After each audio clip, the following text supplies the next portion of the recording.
목요일 하루, 금요일 참 많은 일들이 꼬리에 꼬리를 물고 계속 일과 사건들이 벌어지게 되는 날입니다.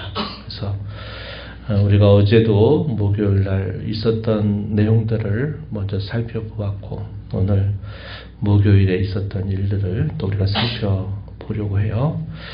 사실 우리의 시간으로는 목요일 저녁에 해당이 되는데, 유대인들의 시간 개념으로는 금요일이 시작이 된 겁니다. 해가 지고 난 이후가 되면 이미 다음 날이 시작이 돼요. 저녁부터 시작을 해서 아침으로 해서 하루가 끝나는, 아침이 아니라 그날 오후까지 하루가 끝나는 개념이기 때문에 겟세마네 기도의 내용, 오늘 우리가 읽었는데 목요일 밤, 그러니까 이제 금요일이 시작되면서 있었던 일이다, 이렇게 볼 수 있습니다. 그래서 그 다음 날 오후 3시까지 우리가 잘 아는 대로 그 다음 날 금요일 오전 9시로부터 해서 오후 3시까지 십자가에 매달려 계셨던 주님, 우리가 이렇게 떠올려 볼 수 있게 됩니다.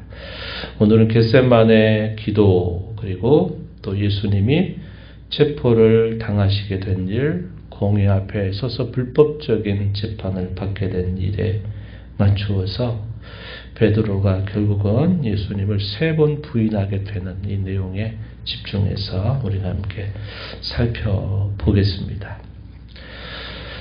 예수님께서 제자들과 함께 마지막 만찬 혹은 마지막 6월절 식사, 6월절 식사를 완성하시고 난 이후에 이제 예수님이 제자들을 데리고 겟세마네라고 하는 곳으로 데려가십니다.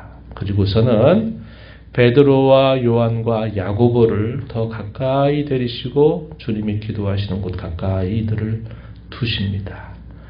그러시면서 이들로 하여금 예수님이 기도할 것을 계속 부탁을 하시고서 예수님은 또 홀로 또 더 깊이 들어가셔서 기도를 올리시게 됩니다.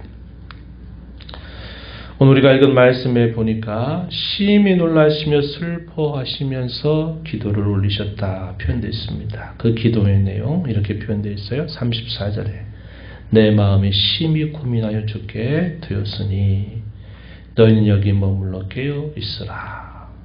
36절 가서 보면 아버지여 이 잔을 내게서 옮기시옵소서. 그러나 아버지의 원대로 하옵소서. 간단하게 그 기도의 핵심이 표현되어 있지만 우리가 우리의 상상력을 동원해 보면 충분히 알 수 있죠. 이렇게만 기도하신 것이 아니라 기도의 골자로 이렇게 표현이 되었지만 심한 통곡과 눈물을 흘리시면서 마치 땀방울이 핏방울이 되듯이 간절하게 기도하셨다. 다른 복음서에서는 그렇게 알려주고 있습니다. 주님 자신이 이렇게 깊은 고뇌 가운데서 하늘아버지께 기도를 올리게 되는 일, 십자가의 죽음을 알고 계셨기 때문에 그러합니다. 우리가 주일날 살폈던 것처럼 십자가의 형벌이라고 하는 것은 대단히 고통스러운 형벌이다 하는 것뿐만 아니라 대단히 수치스러운 형벌에 해당이 됐다. 유대인들에게서는 여기 하나가 더 덧붙여진다 그랬죠. 나무에 달린 자마다 하나님이 저주한 죄다, 죄 형벌이다, 이렇게 여겨졌어요. 신명기에 있는 말씀을 따라서 유대인들이 봤을 때는 그것은 고통과 수치뿐만 아니라 혐오스러운 겁니다. 하나님의 저주에 해당되는 형벌로 여겨지는 일을 겪는 것이죠. 주님이 이렇게 심한 통곡과 눈물로 기도하시게 된 근본적인 원인은 자기 백성들의 죄의 값을 짊어지고 하늘 아버지로부터 저주를 받아 버림을 받고 죽으셔야만 했기 때문에 그러하다 한 겁니다. 저와 여러분의 모든 죄의 짐을 짊어지고서 죽으시는 그 죽음의 고통, 그 형벌의 고통을 앞두고서 주님이 이와 같이 간곡한 기도를 3번씩이나 올리시게 된 겁니다. 히브리서 5장 7절 말씀에서는 예수님의 이러한 간절한 기도에 대하여 이렇게 말씀해 줍니다. 그는 육체에 계실 때 자기를 죽음에서 능히 구원하실 이에게 심한 통곡과 눈물로 간구와 소원을 올렸고 그의 경건하심으로 말미암아 들으심을 얻었느니라. 그래서 그분은 그 철저한 순종과 기도를 통해서 영원한 구원의 근원이 되셨다. 셈이 되셨다. 이렇게 히브리서는 예수님의 간곡한 기도, 순종에 대하여 이렇게 가르쳐 주고 있다 하는 겁니다. 제자들에게 깨어있어 기도해라, 기도해라 계속 요청을 하는데 이 제자들은 뭐가 뭔지를 잘 모릅니다. 예수님과 식사하는 것도 좋고 예수님이 또 친히 자신들의 발을 씻겨주신 것도 너무 감사하고 또 여러 교훈들을 통해서 또 말씀을 주신 것도 감사한데 또 한편으로는 이 다락방 강화를 통해서 예수님 하신 말씀이 내가 떠나간다. 내가 이제 너네를 떠나가 내가 아버지께로 간다. 이런 말씀을 하시죠. 내가 떠나가면 또 다른 보혜사가 너희에게로 올 것이다. 이렇게 말씀하시고 평안해라. 내가 너희에게 기쁨을 주니 이 기쁨은 세상이 주는 기쁨과 다르고 내가 주는 평안도 그렇지 세상이 주는 평안과 다르다. 담대하라. 내가 세상을 이겼다. 이런 다락방의 강화들을 보니까 예수님은 떠나가신다. 이렇게 또 말씀을 하시죠. 이것이 어떻게 될지를 분간하지 못하는 제자들은 여러 근심이 있었던 것입니다. 뿐만 아니라 일정이 대단히 힘겨운 겁니다. 그런 상황에서 예수님의 이 간곡한 부탁에도 불구하고 이들은 기도하지 못했습니다. 피곤함을 이기지 못해서 계속 꾸벅꾸벅 조는 모습을 보여주고 있다 하는 겁니다. 세 차례나 이렇게 부탁하시는 말씀을에도 불구하고 그들이 듣지 못해요. 주님은 이렇게 그들에게 말씀합니다. 시몬아 자느냐? 내가 한 시간도 깨어있을 수 없더냐? 시험에 들지 않게 깨어 기도하라. 마음에는 원이로되 육신이 약하도다. 이렇게 예수님이 안타까워하시며 말씀을 하시게 됩니다. 예수님이 여러 차례 부탁을 해도 결국 그렇게 하지 못하게 되니까 이들이 예수님을 배울 낯이 없는 겁니다. 40절 하반절에 보니까 그들이 예수께 무엇으로 대답할 줄을 알지 못하더라. 이렇게 기록합니다.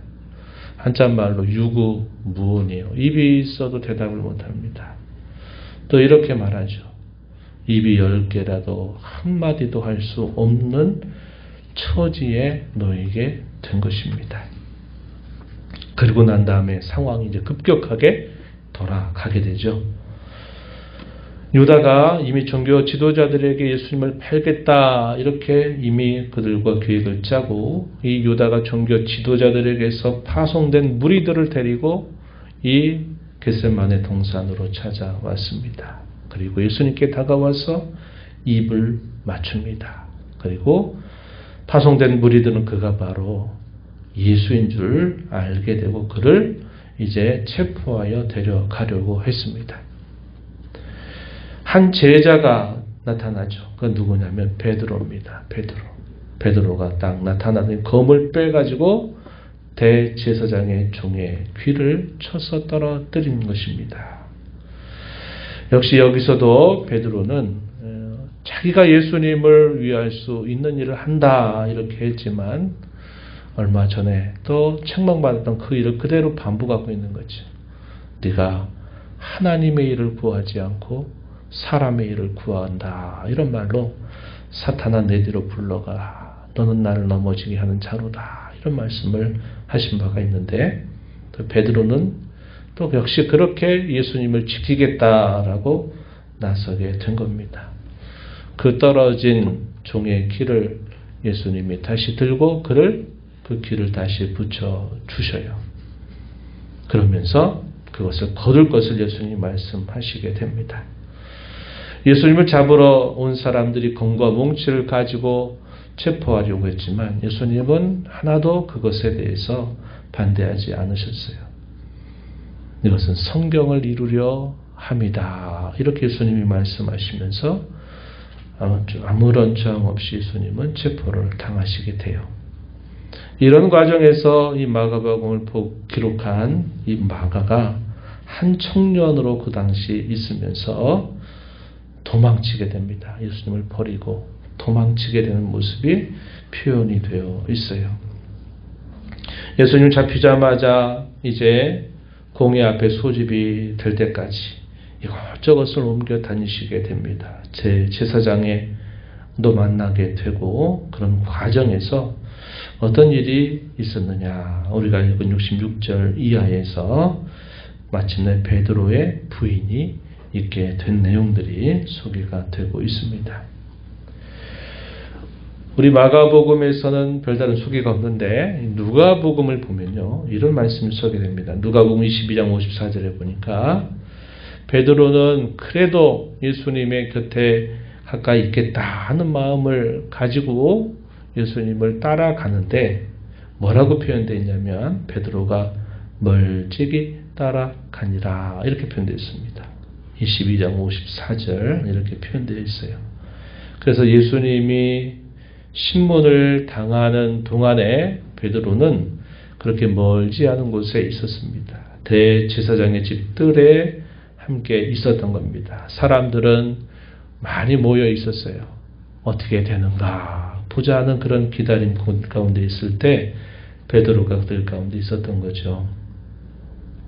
대제사장의 여종이 지적합니다. 내가 바로 나센 예수와 함께 있었던 사람 아니냐 이렇게 지적을 하니까 베드로가 뭐라고 그러니까 아니다 이렇게 부인을 하죠.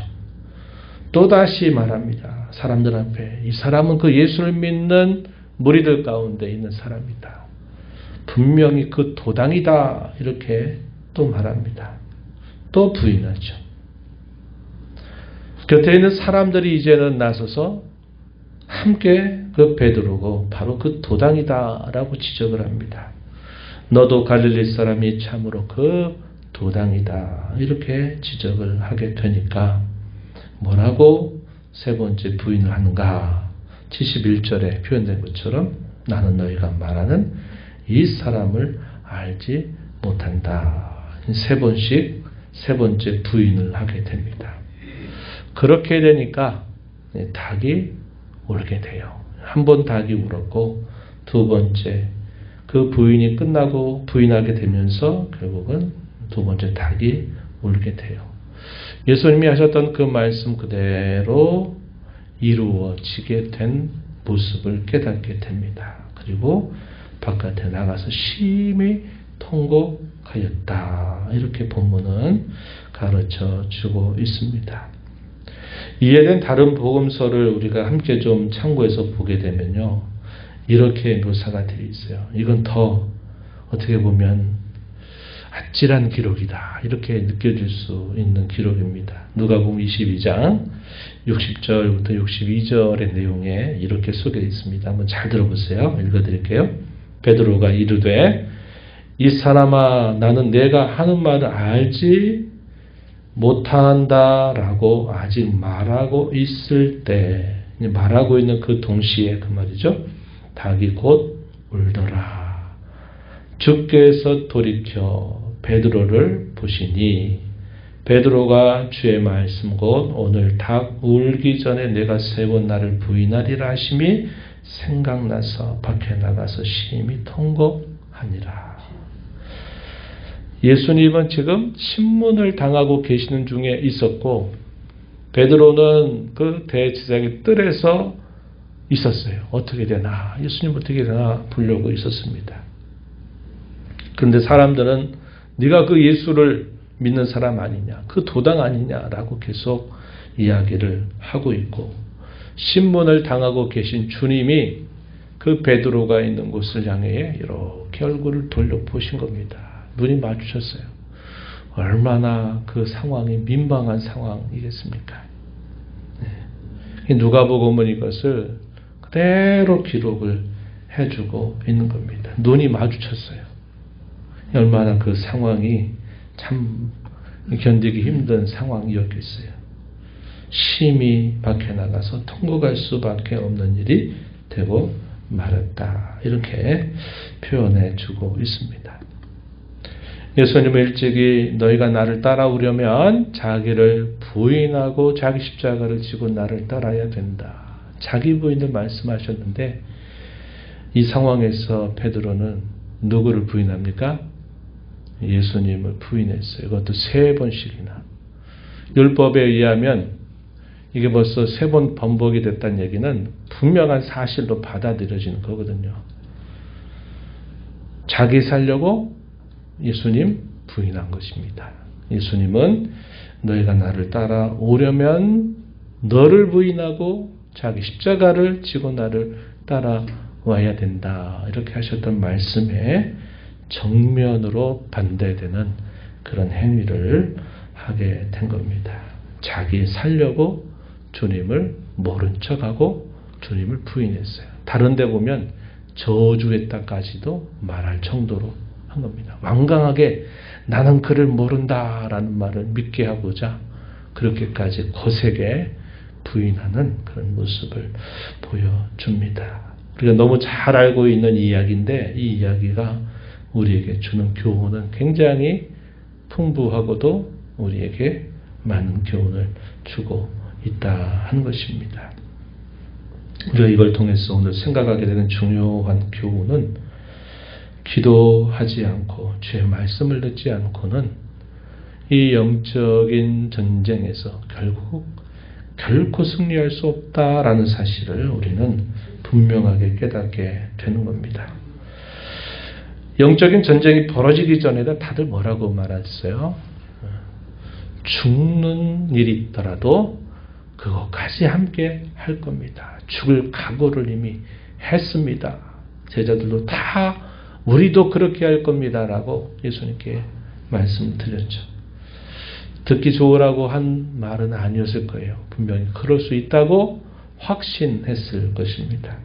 그러나 막상 영적인 전쟁이 탁 벌어지게 되니까 이들은 쉽게 말하면 손 한번 써보지도 못하고 완전히 한 대 맞고 다 쓰러져 버린 꼴이 되고 만 것입니다. 영적인 전쟁이 격전으로 벌어지게 될 때 아무리 우리가 의지를 가지고 우리가 확신을 가지고 잘할 수 있다고 생각한다 한들 우리가 주님 말씀하신 대로 그의 말씀을 듣고 기도하지 않게 된다면 말 그대로 섰다 바로 순간 쓰러져 버리고 결국 넘어져 버리고 무너지는 일이 있게 된다 하는 것을 우리도 배우게 되는 겁니다. 말씀을 생각하고 기도해야 돼요. 그것이 영적인 전쟁, 영적인 격전에서 우리가 승리할 수 있는 길이 된다 하는 것을 우리가 다시 한번 배워야 하겠다 하는 겁니다.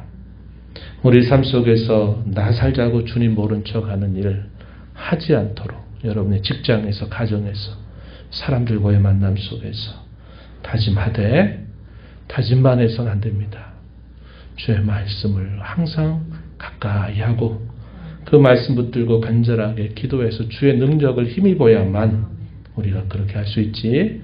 우리가 아무리 그렇게 소원한다고 하면서도 하나님의 말씀과 기도하는 일들이 뒷받침이 되지 않는다면 결국 우리는 계속 넘어지게 되는 일이 있게 될 것이다 하는 사실이죠. 주님이 저와 여러분 부르시는 그 마지막 순간까지 영적인 전투는 끝나지 않습니다. 화해할 수 없는, 화해했어도 안 되는 싸움이 계속될 것입니다.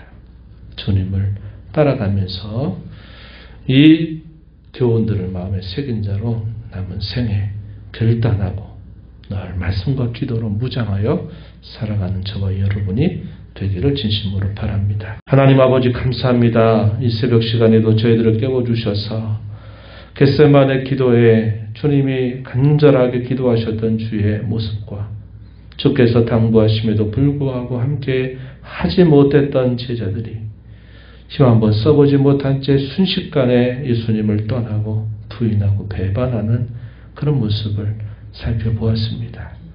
우리의 힘으로 우리의 지혜로 능력으로 주님 따라가는 걸음이 결코 되지 않음을 배우게 하시고 늘 주께서 하시는 말씀에 귀를 기울이고 그 말씀 붙들고 간절하게 주의 능력을 의지하여 기도하며 저희들이 주님의 뒤를 한 걸음 한 걸음 따라가게 하옵소서. 내 살자고 주님 부인하고 모른 척하는 삶이 아니라 우리 자신을 부인하며 주의 이름을 붙들고 나아가는 저희들의 삶이 되게 해 주옵소서. 은혜의 보호자 앞에 나와 아버지 은혜를 구하는 모든 심령들의 간구를 귀 기울이시고 응답하시기를 바라옵고 예수님의 이름으로 기도하옵나이다. 아멘.